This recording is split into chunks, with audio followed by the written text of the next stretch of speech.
If you lose your fishing rod over the side of your kayak, a really good way to get it back is getting a really big treble hook and a big weight and casting it out and sitting there for about half an hour until you finally hook it and reel it back up.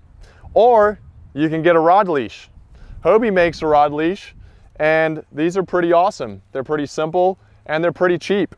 You know, your fishing investments are not cheap, they're expensive. So if you want to take care of them and make sure that they stay in your kayak, I recommend using a rod leash. This is how it works.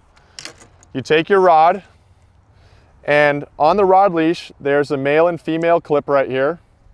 I'll take this little bungee and loop it around the rod in a place that's comfortable. It's not going to interfere with my reel or my hands when I'm using this. And I will clip the male part back in there. And imagine it being put in a rod holder. You take your brass clip on this side and attach it to a pad eye of some sort. And now your rod is secured to the kayak. It's, you know, if it gets bumped by your elbow or a paddle or a fish hits it and it goes flying over the side, you're not going to lose your rod.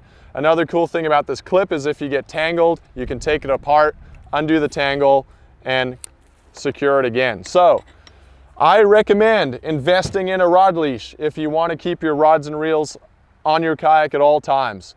You won't be sorry. It's a cheap investment to protect something that's potentially pretty expensive.